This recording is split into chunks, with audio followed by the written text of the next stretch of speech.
সুপ্রিয় দর্শক, বাংলাদেশ টেলিভিশনের নিয়মিত আয়োজন ফ্যাসিবাদের দিনলিপি অনুষ্ঠানে আপনাদের সবাইকে স্বাগত জানাচ্ছি। আপনাদের সঙ্গে আছি আমি সাইদ খান। আলোচনার জন্য আমার সঙ্গে আছেন দুজন অতিথি। আমার ডান দিকে আছেন লেখক, গবেষক ও নিরাপত্তা বিশ্লেষক, centre for strategic and peace স্টাডিজের ভাইস চেয়ারম্যান অবসরপ্রাপ্ত কর্নেল আশরাফ আল দিন। এছাড়াও আমার সাথে আরেকজন অতিথি রয়েছেন। আমার সাথে আছেন সুপ্রিম কোর্টের আইনজীবী রফিকুল ইসলাম। শাসকরা যখন জনগণের মৌলিক অধিকার কেড়ে নেয় তখনই ঘটে গণবিপ্লব। 69, 90 এবং 24-এর অভ্যুত্থান তাই বলে। জার্মানির হিটলার, ইতালির মুসোলিনি, জাপানের হিদেকি তোজো, স্পেনের ফ্রান্সিসকো ফ্রাঙ্কো এবং বাংলাদেশের মুজিব ও হাসিনা তার প্রকৃষ্ট উদাহরণ। মানবজাতির ক্যালেন্ডারের পাতাকে রক্তাক্ত করা দেশ বিদেশের এই শাসকরা জেনে গেছে অত্যাচারের ফলাফল কি হয়। গবেষণামূলক এই অনুষ্ঠানের মাধ্যমে আমরা গত সরকারের যাবতীয় স্বৈরাচারী ও ফ্যাসিবাদী নীতির ধরনকে চিহ্নিত করবার চেষ্টা করছি, খুঁজে বের করবার চেষ্টা করছি নাগরিক অধিকার নিশ্চিতের পথ, যাতে ভবিষ্যতে আর কোনো শাসক নাগরিক স্বাধীনতাকে লঙ্ঘনের সাহস না পায়। দর্শক, আজ 12 মে 2025।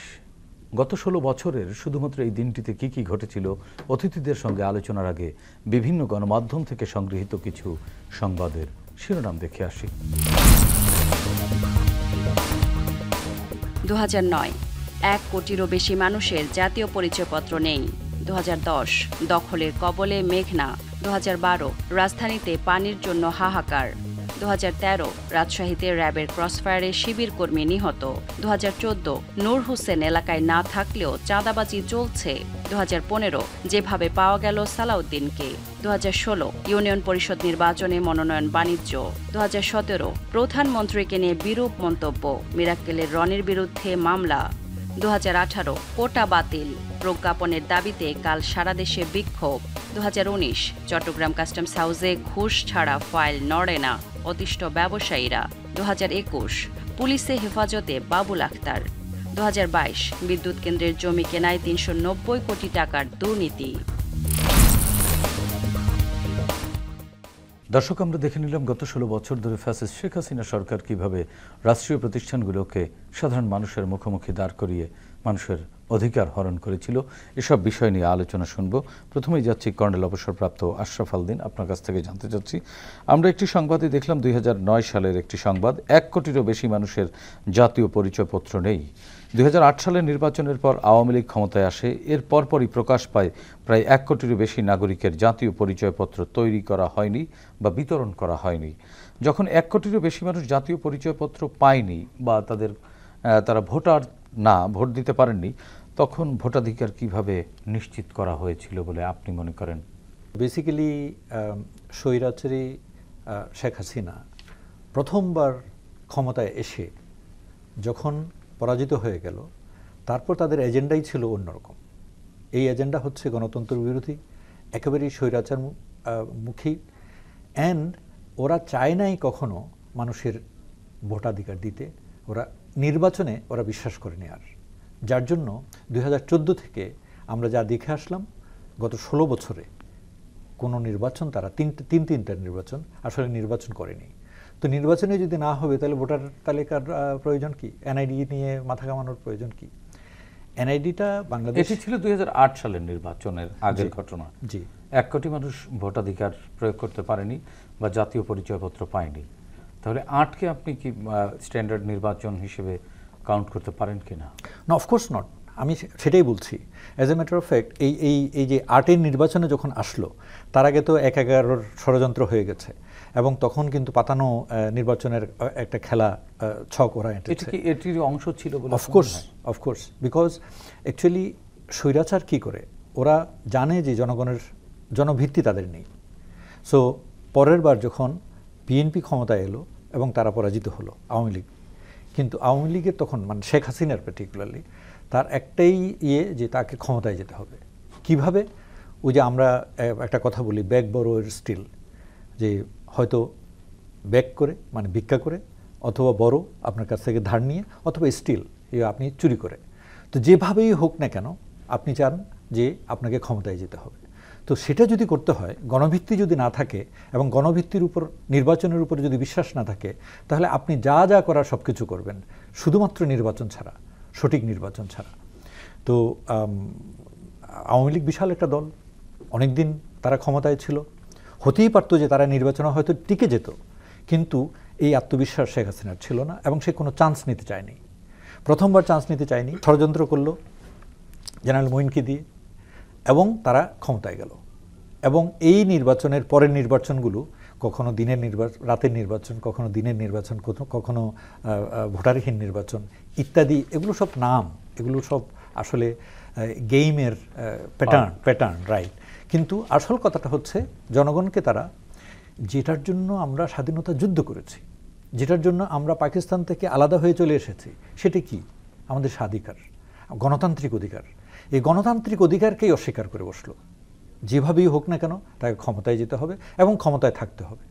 তো এটার যে ফল আউটগুলো সেটা হচ্ছে এই ভোটার তালিকার শুধু নয়, মানে এনআইডি তৈরি করা, তারপর ভোটার তালিকা করা, সেটা নয় শুধু। এটার সাথে অ্যাসোসিয়েটেড অন্য জিনিসগুলো হচ্ছে একটা রাষ্ট্র চলে কিন্তু অনেকগুলো প্রতিষ্ঠানের মাধ্যমে। ওই প্রতিষ্ঠানগুলোর কতগুলো দায়িত্ব আছে, সেটা পুলিশ, আর্মি, তারপর বিডিআর, সিকিউরিটি ফোর্স, নির্বাচন কমিশন, তারপর সবগুলো প্রতিষ্ঠান। এই প্রতিষ্ঠানগুলোকে এক এক করে কুক্ষিগত করা হয়েছে, এক এক করে একেবারে এই কমান্ডের নিচে নিয়ে আসা হয়েছে। কোনো রকম নিয়ম নীতি না মেনে এখানে স্বৈরশাসন করা হয়েছে। তো যার ফলে যা হওয়ার তাই হয়েছে। নির্বাচনে না জিতলে, মানে ভোট যদি না পায়, তাহলে তো ক্ষমতায় আসতে পারে না। তো প্রথমবার যখন আসলো তখন তারপর থেকে তাদের কতগুলো কাজের জন্য, এবং আদারওয়াইজ আমি এইভাবে বলবো যে অ্যাকচুয়ালি গণতন্ত্রটা কি? গণতন্ত্রটা হলো আপোষ, গণতন্ত্রটা হলো মেনে নেওয়া। যেমন একটা কথা বলা হয় স্বাধীনতা, আইন স্বাধীনতার বিপক্ষে। আপনি যখনই মানুষকে সভ্য করতে যাবেন, একটা আইন প্রণয়ন করবেন, তার মানে হচ্ছে আপনি তার কিছু স্বাধীনতাকে, বন্য স্বাধীনতা যেটা, সেটাকে লিমিট করে দিচ্ছেন।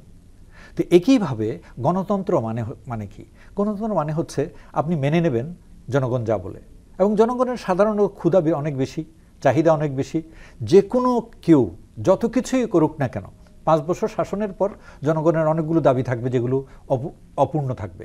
জনগণ তখন করবে কি, যে আচ্ছা ঠিক আছে, তোমাকে না আরেকজনকে পরিবর্তন করবে। এবং সেই পরিবর্তিত যারা আছে তারা আবার পরের 5 বছর পরে আবার হয়তো ভোট কম পাবে। So this is how switching হয়। কিন্তু আপনি 1 নম্বর যে আমাকে ছাড়া চলবে না, আমি না হলে দেশ কেউ আগায় নিতে পারবে না, তারপর উন্নয়নের ধারাবাহিকতা, রাইট, উন্নয়নের ধারাবাহিকতা ইত্যাদি নানা বয়ান দিয়ে আপনি ক্ষমতা থেকে সরতে চাচ্ছেন না। এই ক্ষমতা থেকে না সরলেই যেটা ক্ষতিগ্রস্ত হয় সেটা হলো মানুষের মত প্রকাশের স্বাধীনতা, যেটা হলো গণতন্ত্র। এবং এটার মূলত এফেক্টটা হচ্ছে সর্বব্যাপী, সব কিছুতেই।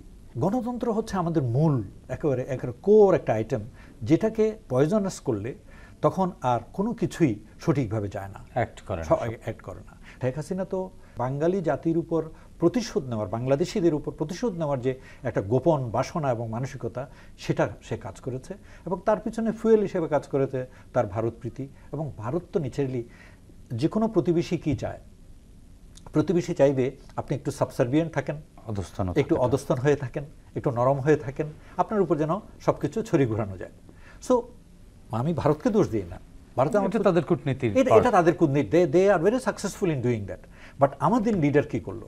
আমাদের লিডার তাদের সব কিছুকে বাস্তবায়ন করার জন্য সময় দিল, মেধা দিল, সব কিছু দিল। এই যে এখন কথা উঠছে না যে বুলেট ট্রেন চিটং থেকে ঢাকা বুলেট ট্রেন হওয়ার কথা ছিল, সব কিছু প্রায় ফাইনালাইজ হয়ে গেছিল। Just because India did not say yes, চীনের মাধ্যমে এটা করানোর ব্যাপারে শেখ হাসিনা ফাইনালি সাইন করেন নাই। তো এই মানে ব্যাপারটা হলো কি, ব্যাপারটা হলো এই যে অ্যাকচুয়ালি শাসক যখন এই ধরনের অন্য দেশের বা বলতে পারেন শত্রু দেশের অধীনস্থ হয়ে যায় মানসিকভাবে এবং পররাষ্ট্রনীতি এবং সব কিছুর ব্যাপারে, 2 নম্বর সে যখন একটা অসুস্থ মানসিকতার মধ্যে চলে যায়, তখন যা হওয়ার তাই হয়। আমাদের দেশের মানুষকে হত্যা করবে, এবং সেটি 24-এ আসলে চূড়ান্ত পরিণতি পেয়েছে। সেটাই আসলে এদেশের মানুষ মানে যেটা বলা হয় যে শেখ মুজিব গণবিস্ফোরণের দ্বারা নিহত হয়েছে, আর কিছু না।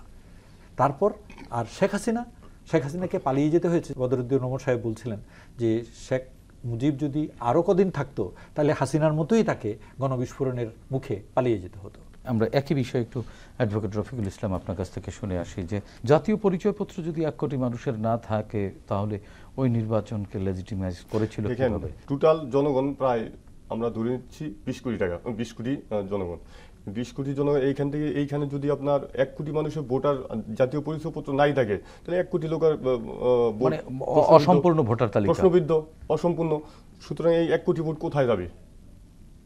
নিশ্চিত আওয়ামী লীগের দিকে যাবে।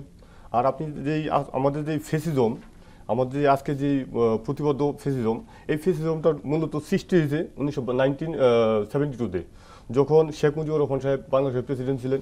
তখন আমাদের সংবিধানের 4র্থ সংশোধনের মাধ্যমে তিনি এই রাষ্ট্রীয় ক্ষমতা, যেই স্বৈরশাসক, এটা তিনি বাংলাদেশের মাটিতে প্রতিষ্ঠা করেছিলেন। 4র্থ সংশোধনীটা কী ছিল? 4র্থ সংশোধনীটা ছিল যে রাষ্ট্রপতি শাসিত সরকার ব্যবস্থা, একদলীয় শাসন ব্যবস্থা কায়েম করা এবং নির্বাহী বিভাগের অধীনে বিচার বিভাগকে আনয়ন করা। আপনি এখন দেখেন, যদি রাষ্ট্রপতি শাসিত সরকার ব্যবস্থা থাকে তাহলে অন্য কোনো political party they have no scope to participate. তারপরে নির্বাহী বিভাগকে বিচার বিভাগকে নির্বাহী বিভাগের অধীনে আনা। নির্বাহী বিভাগ যদি বিচার বিভাগ যদি স্বাধীনভাবে কাজ না করতে পারে তাহলে দেশের মানুষ ন্যায় বিচার পাবে কোত্থেকে? এই মর্মে আমাদের যেই লেখক, আমাদের মার্কিন প্রেসিডেন্ট জেমস মেডিসন, তিনি তার বইতে একটি লিখেছেন, একটা মতবাদ দিয়েছেন যে একটি রাষ্ট্রপ্রধান তখনই স্বৈরাচারে পরিণত হয় যখন এক ব্যক্তির হাতে 3টি ক্ষমতা অধিষ্ঠিত হয়: নির্বাহী বিভাগ, আইন বিভাগ, বিচার বিভাগ। এখন আপনি দেখেন নির্বাহী বিভাগ কার হাতে হস্তান্তর ছিল বিগত 16 বছরে? নির্বাহী বিভাগের টোটাল দায়িত্বটাই পালন করছে শেখ হাসিনা। তার বাইরে একটা sound, pin point of sound অন্য কেউ করার সুযোগ ছিল না। এবং তার কথার বাইরে যাওয়ার কোনো অফিসারের, সেনাবাহিনী, আমলা বলেন, পুলিশ বাহিনী বলেন, যে কেউ বলেন, তার বাইরে যাওয়ার কোনো সুযোগ ছিল না। তারপর দেখেন আপনি আইন বিভাগটি কি? আমাদের পার্লামেন্ট, আপনার total parliament member elected by the vote of people 300 সংসদ সদস্য এবং সংরক্ষিত আসনে 350 জন, টোটাল 350 জন সংসদ সদস্য নিয়ে পার্লামেন্টটা গঠিত। এখানে যদি একটা আইন পাস হইতে হয় তাহলে 2/3 মেজরিটি সমর্থন লাগে। 2/3 মেজরিটি সমর্থন লাগলে আপনার এখানে দরকার পড়ে একটা আইন পাস করতে হলে 2/3, আপনি 350 থেকে 2/3 234 জন মেম্বার। আপনি এখানে দেখেন 234 জন মেম্বার।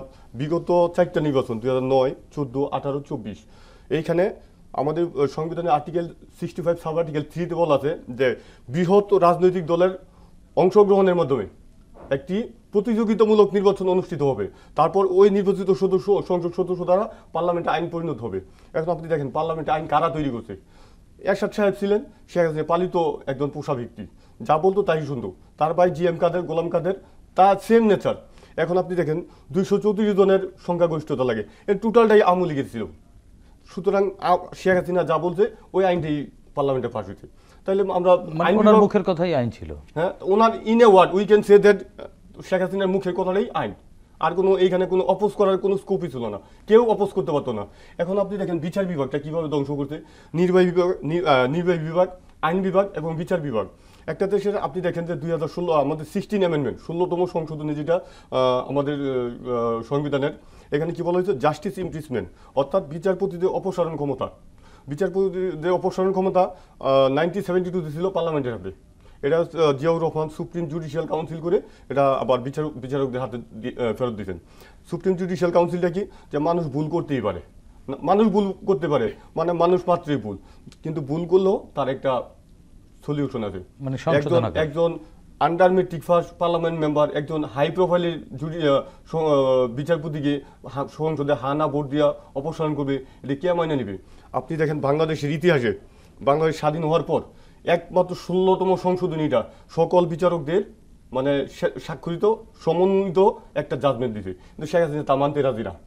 মানতে রাজি না কেন? এমনকি তার একজন পার্লামেন্ট মেম্বার মুরাদ ছিল তথ্যমন্ত্রী, সে বলছে আমরা 72-এর সংবিধানে ফিরে যেতে চাই। 72-এর সংবিধানটা কি?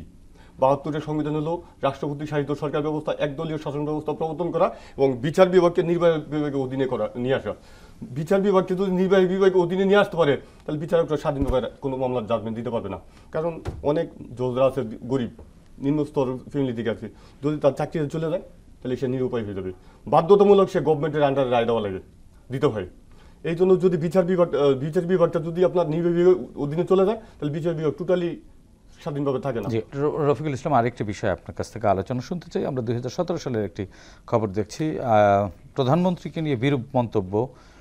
মিরাক্কেল একটি রম্য শো ছিল, একটি প্রতিবেশী রাষ্ট্রের একটি টেলিভিশনে। মিরাক্কেলের রনির বিরুদ্ধে মামলা, দৈনিক ইত্তেফাকের খবর ছিল এটি।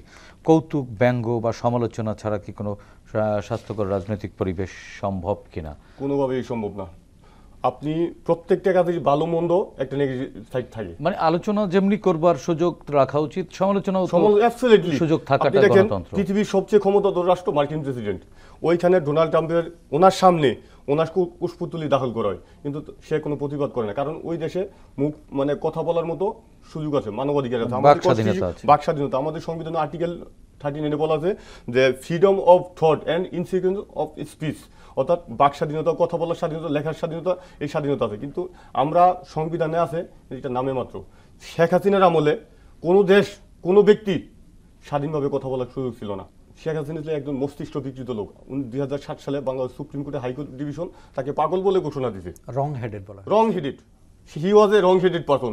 সুতরাং একজন পাগল ব্যক্তির কাছে যদি দেশের শাসন ভাব চলে যায়, আপনি কখনো ন্যায় বিচার পাবেন না, কখনো আইনের শাসন পাবেন না, কখনো একদম বিচার বহির্ভূত হত্যার বিচার পাবেন না, কখনো আপনি ন্যায় বিচার আশা করতে পারেন না, কখনো আপনি এই যে মেধার ভিত্তিতে, এই যে আপনি দেখেন লাস্ট যেই মানে যে রিভলিউশনটা ঘটছে, কেন ঘটছে রিভলিউশনটা? 2019 সালে একটা সেটেল ম্যাটার, কোঠা বিপ্লব যে ঘটছিল, ওইখানে কিন্তু কোঠা একদম টোটালি বেনিশ করে দেওয়া হয়েছিল। 2024 সালে গভর্নমেন্ট কি করছে, যে প্রকাশ্যে বলছে যে কোঠা আমরা রাখবো না, কিন্তু সে কি করলো, যে হাইকোর্টকে ব্যবহার করে, হাইকোর্ট সুপ্রিম কোর্টকে ব্যবহার করে এটা আবার পুনরুজ্জীবিত করছে। এখন তৎকালীন সরকারের আইনমন্ত্রী আনিসুল হক সাহেব বলছে সেটা আদালতের ব্যাপার, আদালত কি ইয়ার বাইরে, আদালত কার কথায় চলে? আমাদের 2007 সালে পয়লা নভেম্বর বাংলা সুপ্রিম কোর্টের এপিলেট ডিভিশনে একটা জাজমেন্ট আছে, মাসদার হোসেন মামলার কেস। ওই কেসে বলা হয়েছে কি, যে separation of judiciary from executive, নির্বাহী বিভাগ থেকে বিচার বিভাগ পৃথককরণের মামলা রায় দিতে, এবং বিচার বিভাগের জন্য আলাদা একটা সচিবালয় থাকবে। কিন্তু আনিসুল হক বিচারপতি, সাবেক আইনমন্ত্রী শফিক সাহেবের আমলে একটা জাজমেন্ট হয়েছে, মানে উনি যখন আইনমন্ত্রী ছিল তখন যে জজদের এখন যে নিয়োগ, আগে ছিল আপনার ওই সিভিল সার্ভিসের আন্ডারে, এখন জজদের নিয়োগ হয় জুডিশিয়াল সার্ভিসের আন্ডারে। এইটুকু কাজ করে গেছে, কিন্তু বিচার বিভাগের জন্য যে আলাদা জুডিশিয়ারি, আলাদা সচিবালয় করবে এবং বিচার বিভাগ যে ইন্ডিপেন্ডেন্ট কাজ করবে, এই মর্মে না একটা কাজ আনিসুল হক সাহেব করে নাই। আজকে আমি কিছু না করবার কারণ দলীয় পারপাস সার্ভ করার জন্য এবং বাংলাদেশের বিচার ব্যবস্থা ধ্বংস করার জন্য যা যা করার দরকার আমরা পত্রপত্রিকায়। শেখ হাসিনা প্রধানমন্ত্রী, এরপরে যতগুলো আলাদা সচিবালয় করেন না কেন, সেখানে কি স্বাধীনভাবে কাজ করার আমাদের সর্বোচ্চ দেখেন, আমাদের কিছুদিন আগে প্রায় 5 বছর আগে পাকিস্তানের একটা সুপ্রিম কোর্টের একটা জাজমেন্টের কারণে পাকিস্তানের প্রধানমন্ত্রী নওয়াজ শরীফ তার প্রধানমন্ত্রী পদ চলে গেছে। বাংলাদেশে যদি আমাদের সেই টেকসই থাকতো, বিচার ব্যবস্থা থাকতো, তাহলে আমার দেশের মানুষ ন্যায় বিচার পেত, এবং মানুষ তাদের ভোটের অধিকার, তাদের বাস্তবে যে সাংবিধানিক সকল অধিকারই পেত, সাংবিধানিক সকল অধিকার তারা উপভোগ করতে হতো। রফিক ভাই, আপনার কাছ থেকে আবারও শুনবো। কর্নেল আশরাফ উদ্দিন, আপনার কাছ থেকে শুনতে যাচ্ছি একই বিষয়ে। সাংস্কৃতিক চর্চায় সাংস্কৃতিক কর্মীরা একটু স্বাধীন হয়, আপনি নিজেও বলছিলেন আপনি একটু সংস্কৃতি প্রেমী মানুষ, তো সংস্কৃতিকে তো মুক্ত রাখা উচিত। সেখানে মিরাক্কেলের একজন কমেডিয়ান তিনি একটি মন্তব্য করেছিলেন, তার একেবারে সরাসরি তাকে ঘিরে না, কিন্তু মন্তব্যটি ছিল না ওরকম, তারপরে তার বিরুদ্ধে মামলা দিতে হলো কেন? এটা হচ্ছে একটা রোগ। যারা একনায়ক হয়, যারা স্বৈরশাসক হয়, যারা ফেসিস্ট হয়, তারা কখনোই কারো সমালোচনা সহ্য করে না। সেটা শেখ মুজিব শেষের দিকে এসে সারা জীবন করেননি এবং শেখ হাসিনা করেনি। শেখ হাসিনা শুধু তা না তো, ফেসবুকে কে একজন কমেন্ট দিয়েছে, তার বাড়িতে পুলিশ চলে গেছে, তাকে অ্যারেস্ট করে নিয়ে গেছে। এবং এই যে কি ডিজিটাল নিরাপত্তা আইনে আননেসেসারি দিস। এবং ওনার সাথে একটা কথা আমি যুক্ত করব, সেটা হচ্ছে আইনকে নানাভাবে ম্যানিপুলেট করার তো চেষ্টা করেছে। যেমন উনি বললেন যে অনেককে তাদের চাকরি রিস্কে চলে যায়, তার সেটার পরেও আপনার মনে আছে স্বরাষ্ট্রমন্ত্রী ছিলেন নাসিম হাইকোর্টের জাজমেন্টের বিপক্ষে লাঠি মিছিল করেছিল। তারপরে যে মাহমুদুর রহমানকে কোর্টে নিয়ে গেছে, সেখানে বারান্দায় পিটায় রক্তাক্ত করা। সো তার মানে হচ্ছে যে আওয়ার পিপল আর নট, মানে আওয়ামী লীগের এবং গুন্ডামি থেকে, আওয়ামী লীগ, ছাত্রলীগ, যুবলীগ, এদের গুন্ডামি থেকে, এদের ডান্ডাবাজি থেকে মান বাঁচানোর জন্য অনেক লোক শক্তি কথা বলতে পারেনি, সাহস করে আগাতে পারেনি, সব সময় দৌড়ের উপর ছিল। আমরা একেবারেই ছোট্ট করে আরেকটি বিষয় আলোচনা শুনবো, সেটি হচ্ছে 2021 সালের খবর। পুলিশি হেফাজতে বাবুল আক্তার, আপনার বাড়ি চট্টগ্রামে, উনি চট্টগ্রামের এসপি ছিলেন। বাবুল আক্তারের গ্রেপ্তার এবং পুলিশি হেফাজতে একটি পক্ষপাত দুষ্ট এবং প্রতিশোধমূলক ব্যবস্থার ইঙ্গিত দেয় কিনা? এটা 2016 সালের ঘটনা এবং উনি ওই সময় ওনার স্ত্রীকে আমাদের চিরঙের জিএসসি মোড়ে, উনি বাচ্চাকে ওখানে স্কুলে নিয়ে যাচ্ছে, তখন গুলি করে এবং ছুরিকাঘাত করে হত্যা করা হয়। তার শ্বশুর ওনার বিরুদ্ধে পরে 2021 সালে হত্যা মামলা করে এবং আরও 8 জনের বিরুদ্ধে। আসলে এই বাবুল আক্তার কিন্তু পুরস্কৃত হয়েছে জঙ্গি দমনের কাজে সাকসেস দেখিয়ে। উনি স্বর্ণ চোরাচালানেও বেশ ভূমিকা রেখেছেন, অনেকগুলো ইয়ে করেছিল চিটংয়ে। তো উনি ঝিনাইদার মানুষ, শৈলকুপার মানুষ। তো কিন্তু পরে দেখা যাচ্ছে যে এই সব কিছু পিবিআইয়ের কাছে দিয়েছে, এরা গোয়েন্দা সংস্থা। তো ওদেরকেও যখন ম্যানিপুলেট করতে বলেছে, ওরা তখন দিয়েছে যে সে হত্যাকারীদের মাধ্যমে এদেরকে হত্যা করেছে। তারপর এমনকি একজন এসআই আকরাম, তার হত্যাকাণ্ড, মানে অনেক কিছুর মধ্যে তাকে জুড়ে দিল। পরে অবশ্য হাইকোর্ট পেয়েছে যে এদের বক্তব্যের মধ্যে সাক্ষীদের ডাবল স্ট্যান্ডার্ড আছে, অসঙ্গতি আছে ইত্যাদির জন্য এগুলো। আমি শুধু একটা কথা বলতে চাই, কদিন আগে আমি একটা ছবি দেখে আমি অবাক হয়ে গেছি যে সালাউদ্দিন কাদের চৌধুরী শহীদ, ওনাকে ফাঁসি দেওয়া হয়েছে। তো উনি আর যাই বলেন, বিএনপির কেন, উনি পুরো বাংলাদেশের এই রাজনীতির অঙ্গনে একজন অসাধারণ নেতা। ওনাকে অ্যারেস্ট করলো, পুলিশের হেফাজতে নিয়ে গেল। এক রাত শুধু উনি থানায় ছিলেন পুলিশের হেফাজতে। পরের দিন যখন ওনাকে কোর্টে হাজির করা হলো, এরকম দশাসই সুন্দর মানুষটা, উনি সোজা হয়ে বসতে পারতেছিলেন না, মাথা সোজা করে রাখতে পারছিলেন না, এত অত্যাচার চালানো হয়েছে। এগুলো কেন? উপর থেকে নির্দেশ। আপনি এখন দেখেন বড় বড় যাদেরকে এখন এই থানায় লেফট রাইট করা হচ্ছে কোর্টে, এরা সবাই ক্রিমিনাল, তারাও জানে, পুরো জাতি জানে। এদের কারো উপর গায়ে হাত তোলা হয়েছে এবং তারা অনেকেই হাসি মুখ নানা রকম কথা বলছে, চ্যালেঞ্জ করে দিচ্ছে। তো বলেন এখন ব্যাপারটা হলো কি, যে আসলে আপনি যখন ভালো ব্যবহার করেন, তখন অন্যরা সেটাকে আইনের ফাঁক হিসেবে বা সুযোগ হিসেবে নেয়। আপনি দেখেছেন তো যে শিবিরের নেতারা, এরা কি হত্যা মামলার আসামি? তারপরে যে আলেম কতগুলো, যে বাংলাদেশের বড় বড় আলেমরা, তাদেরকে কোর্টে নিয়ে গেছে ডান্ডা বেরিয়ে পড়িয়ে। আপনি বলেন ডান্ডা বেরিয়ে তো পড়ানো হয় একজন দাগী অপরাধী না, মৃত্যুদণ্ড আসামি হলে, পালিয়ে যেতে পারে এরকম মৃত্যুদণ্ড প্রাপ্ত আসামি যদি হয়। আর এখন এরা তো সবগুলো দাগী আসামি, কিন্তু তারপরেও কাউকে ডান্ডা বেরিয়ে পড়ানো হচ্ছে না। তো এই জন্য আসলে ম্যানিপুলেট করে এই জায়গাগুলোকে নষ্ট করে দেওয়া। জি, ধন্যবাদ অ্যাডভোকেট রফিক। এই একই বিষয়ে শেষ করব 1 মিনিটে। আসলে কোনো হত্যাই কাম্য না। বিচার বহির্ভূত যে হত্যাগুলো, সবগুলোই রাষ্ট্রের জন্য ক্ষতিকর এবং আমাদের যে বহির্বিশ্বে আমাদের যে সুনাম, এই সুনামটা নষ্ট হয়ে যায়। বিচার বহির্ভূত হত্যাকাণ্ড, প্রত্যেকটা হত্যাকাণ্ডই আইনের আওতায় আনা উচিত। আপনি দেখেন বিগত যে 5ই আগস্টে যে ঘটনাটা, 2000 লোক মারা গেছে গভর্নমেন্টের হিসাবে, 1600 থেকে 2000। এই 1600 থেকে 2000 মানে মামলার আসামি বর্তমানে অনেকে পালিয়ে আছেন, অনেকে কারাগারে আছেন। আপনি দেখেন কোন সভ্য সমাজে 1600 মানুষ মারার খুনি এইভাবে কোর্টে গিয়ে আবার তারা বিদ্রুপ মন্তব্য করতে পারে যে তোদেরকে দেখে নেব। তাহলে বিচার বিভাগ কোথায় গেল? মানে পুলিশ যে প্রশাসন, তারা কিভাবে ফ্লেক্সিবলভাবে কাজ করবে? এটা পসিবল? তারা আইনের আওতায় থেকে, আপনি তো বলতেছেন যে তাদেরকে ডান্ডা বেরিয়ে, তাদেরকে তো এত ন্যূনতম জায়গায় রাখা উচিত ছিল, কারণ তারা মার্ডারার, তারা খুনি। এখানে একটা কথা আছে, কথা হচ্ছে তখনও আইন ছিল, আইনজ্ঞরা ছিল, তখনও পুলিশ ছিল, অথচ তখন ওই ভায়োলেশনগুলো হয়েছে। আর এখন আইনবিদরা আছে, আইনজ্ঞরা আছে, আদালত আছে, পুলিশ আছে, একই সব কিছু আছে, কিন্তু ওই ভায়োলেশনগুলো হচ্ছে না একটা মাত্র এলিমেন্টের জন্য, উপরের নির্দেশ। You got to understand. যেখানে আইনের শাসন আছে, আমার মনে হয় উপরের নির্দেশ ভায়োলেট করে আইনের শাসন যেটা সেটাকে বাস্তবায়ন যদি যতদিন পর্যন্ত না করতে পারবে, ততদিন বাংলাদেশের 20 কোটি মানুষ তারা তাদের প্রপার জাস্টিস থেকে ডিপ্রাইভ হবে, বঞ্চিত হবে। সেটা কোনো সভ্য সমাজের জন্য কাম্য না।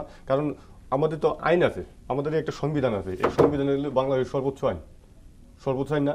এখানে তো আপনার right to protection of law, that means everybody will get the rule of law, সবাই আইনের অধিকার পাওয়ার অধিকার, হকদার। এইখানে যদি সে অপরাধী হয় তাহলে তাকে অপরাধী হিসেবে কাউন্ট করতে হবে, যদি সে নির্দোষ হয় তাকে নির্দোষ হিসেবে কাউন্ট করতে হবে। এইখানে তো আওয়ামী লীগ নেতা যদি বলে তুচ্ছ-তাচ্ছিল্য করে এটাকে কোনো গুরুত্ব না দেয়, আপনি কি করবেন? এটা তো আওয়ামী লীগ তো আর দেশের মালিক না। দেশের মালিক আমাদের আর্টিকেল 7 এ বলা হয়েছে people is the source of all পাওয়ার। এখানে জনগণ সকল ক্ষমতার উৎস, জনগণ এটার মালিক। কিন্তু এইখানে যদি আওয়ামী লীগ বলে যে তুচ্ছ তাচ্ছিল্য করি, আওয়ামী লীগ তো তুচ্ছ তাচ্ছিল্য করে এই সংবিধান থেকে আপনার 15তম সংশোধনী দিয়া সংবিধান তত্ত্বাবধায়ক সরকার উঠাই দিয়েছিল। একজন আওয়ামী লীগের মন্ত্রী ছিল, মহিলা মন্ত্রী, দীপুমণি নাম সম্ভবত ওনার নাম। উনি কি বলছিল যে তত্ত্বাবধায়ক সরকার জাদু করে চলে গেছে, তত্ত্বাবধায়ক সরকার এই দেশে ফিরবে না। কিন্তু ওনারা ক্ষমতা থেকে যাওয়ার 2 মাস পরে আবার তত্ত্বাবধায়ক এই সংবিধানের ব্যাগে চলে আসছে, এবং সেটা বৈধ পথেই, এই সংবিধান এবং বৈধ পথে আছে বাংলাদেশ সুপ্রিম কোর্টের জাজমেন্টের ভিত্তিতে। সুতরাং আওয়ামী লীগ যারা, তারা আমার মনে হয় হাসিনার মতো ম্যাক্সিমাম পাগল হয়ে গেছে। এবং তারা যদি পাগল না হতো, এটা সর্বোচ্চ আইন বাংলাদেশের, এই আইনের বিরুদ্ধে কিভাবে তারা কথা বলে? How does it possible? এটা কি আইনের বাইরে কথা বলা সম্ভব? সংবিধানের প্রতি শ্রদ্ধাশীল আমাদের নাগরিক হিসেবে দেশের সকল ল বাইন্ডিং সিটিজেন আমরা এই সংবিধানকে মানি, এবং এই সংবিধানের উপর বেসিস করে একটা কান্ট্রি চলে। সেই সংবিধান থেকে হাসিনা মানে শেখ হাসিনা 15তম সংশোধনী দিয়া তত্ত্বাবধায়ক সরকার সে উঠাই নিতে, এটা কিন্তু আমাদের সাবেক প্রাইম মিনিস্টার বেগম খালেদা জিয়া 12তম সংশোধনী দিয়া তত্ত্বাবধায়ক সরকার এই সংবিধান প্রতিষ্ঠা করে। অন্তর্বর্তীকালীন সরকারের আসলে শান্তি ফেরানোর জন্য বা কাঙ্ক্ষিত গণতন্ত্রে যাওয়ার যে যাত্রার কথা অন্তর্বর্তীকালীন সরকারের পক্ষ থেকে বলা হচ্ছে, সেটির জন্য শর্ট টার্ম লং টার্ম কি উদ্যোগ নেওয়া যেতে পারে? ছোট করে 30 সেকেন্ডে বলবেন দুইজন। শেখ মুজিবুর রহমান গণতন্ত্র ধ্বংস করেছে, শহীদ প্রেসিডেন্ট জিয়াউর রহমান বহুদলীয় গণতন্ত্রের প্রবক্তা। যদি শেখ জিয়াউর রহমান না চাইতেন তাহলে শেখ হাসিনা আজকে দেশে আসতে পারে না। তিনি সকল দলকে মানে বাংলাদেশে নির্বাচন করা এবং গণতন্ত্র প্র্যাকটিস করার সুযোগ করে দিয়েছেন বর্তমান। সুতরাং গণতন্ত্রের প্রতি আমরা বিশ্বাসী, আইনের প্রতি বিশ্বাসী, আইনের শাসনের প্রতি বিশ্বাসী, ন্যায় বিচারে বিশ্বাসী, এবং বর্তমান তত্ত্বাবধায়ক সরকার নিকট আমার যে প্রত্যাশা সেটি হলো কি, আপনি দেখেন কত টাকা এই দেশ থেকে পাচার করছে। এই পাচারকৃত টাকাগুলো যেন বাংলাদেশে ফিরিয়ে আনার জন্য একটা পদক্ষেপ গ্রহণ করে। এবং আমার যেটা প্রিন্সিপাল ডিমান্ড, যেটা মৌলিক দাবি, সেটি হলো 1600 মানুষ, নিরীহ মানুষকে যারা গুলি করছে তাদেরকে বিচার অবশ্যই করতে হবে, বিচারের আওতায় আনতে হবে। সেটা তাদের হাত যত লম্বাই হোক, যত উপরেই থাক, মন্ত্রী থাক, এমপি থাক, প্রাইম মিনিস্টার থাক। আপনি দেখেন অনেক দেশের প্রাইম মিনিস্টার ছোট করতে হবে, তাদের যেই 1600 মানুষের যে খুনি যারা মারার, তাদের বিচার নিশ্চিত করতে হবে, আইনের আনতে হবে এবং তাদের বিচার নিশ্চিত করতে হবে, যেই হোক সেটা যত প্রভাবশালী। কর্নেল আশরাফ আলদিন 30 সেকেন্ডে আরো ছোট করে। মূলত যা অবস্থা সেটা হচ্ছে একটা জিনিসকে একেবারে এলোমেলো করে দেওয়া একটা জিনিস সেখানে নিয়ে আসা হয়েছে। সারা বিশ্বে পরিচিত এবং শ্রদ্ধাভাজন একটা মানুষ প্রফেসর ইউনূসকে। তো উনি এসে এটাকে সবকিছুকে সরাই দিয়ে সবাইকে নতুন জিনিস তো করতে পারেনি। ওই এখানেই লুকিয়ে আছে গুপ্তচররা, এখানেই লুকিয়ে আছে স্বৈরাচারের দোসররা, তাদেরকে নিয়েই কাজ করতেছেন উনি। কিন্তু আমরা যা দেখতে পাচ্ছি, সারা দেশের জনগণের সমর্থন আছে এই সরকারের জন্য। এটা হলো সবচেয়ে বড় জিনিস। 2 নম্বর হলো এটা অরাজনৈতিক সরকার হওয়ার কারণে, কারণ রাজনৈতিক বাস্তবতা আর অরাজনৈতিক বাস্তবতার মধ্যে তফাৎ আছে। অরাজনৈতিক সরকার হওয়ার কারণে ওনার পক্ষে সম্ভব অনেকগুলো জিনিসকে পরিবর্তন করে এবং প্রতিষ্ঠিত করা। কারণ রাজনৈতিক সরকার কিছু করতে গেলেই তাকে দলীয় স্বার্থ, এক ধরনের রাজনৈতিক চ্যালেঞ্জ চলে আসে। এবং সবচেয়ে বড় কথা হচ্ছে রিজার্ভ বেড়ে গেছে, আমাদের ইকোনমিক অবস্থাটা এত খারাপ হয়নি, একটা স্টেবল জায়গায় চলে এসেছে। সবকিছুকে আন্তর্জাতিকভাবে আমরা যে অবস্থায় হওয়ার কথা ছিল তত তুচ্ছতাচ্ছিলের মধ্যে নেই।